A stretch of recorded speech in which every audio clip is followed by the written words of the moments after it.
We're making sure that we're not obligated to the inmate, that we're not dependent on the inmate. But that's why we're put in this position. We have to be better than them.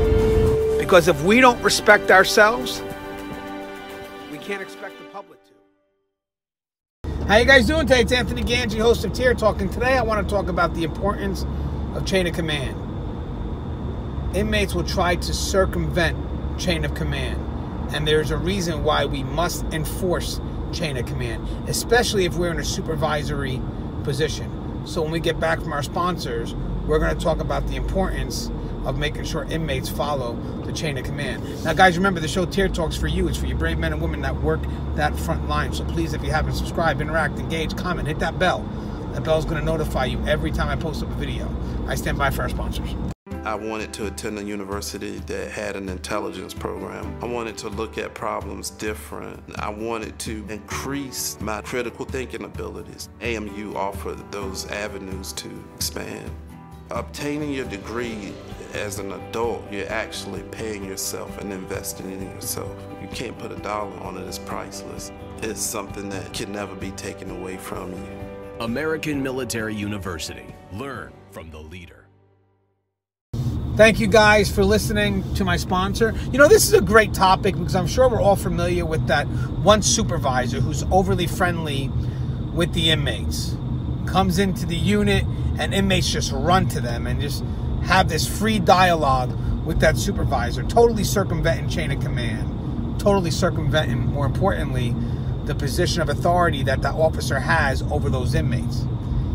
As a supervisor, you need to enforce that chain of command, which means that when an inmate comes up to you with their concern and you feel that the concern was already addressed by the officer and it was done correctly, then you stand by that officer's decision.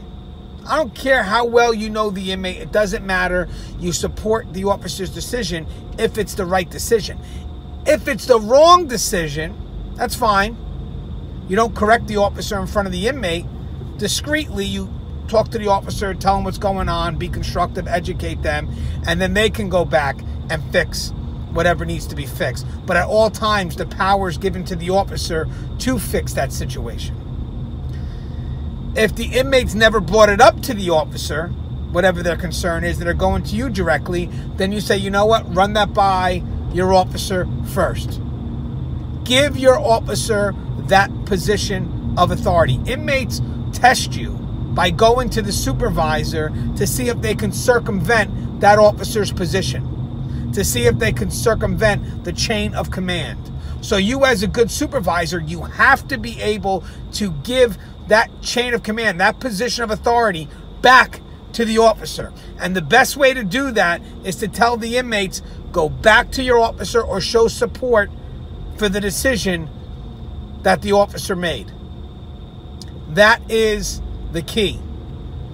Inmates will do what they can to break that chain of command. And if, as a supervisor, if you're willing for them to have that dialogue with you unfiltered through, you know, your officers at that immediate level, and you allow this to keep on happening, you're slowly draining the power that that officer has to run that unit.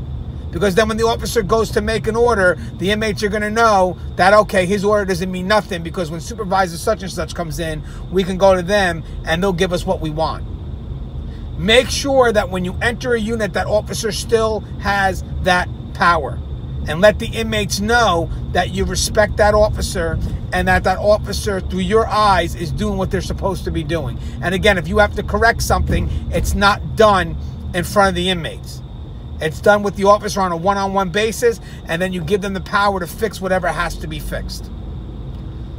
You know, we need to make sure that our officers have that power so they can be effective and run a unit. And as a supervisor, if you let that inmate circumvent that chain of command, you're taking away the power from that officer to be effective in their position.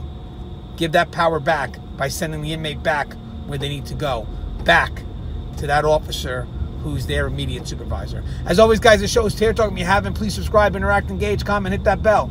That bell will notify you every time I post up a video. All right, guys, stay safe.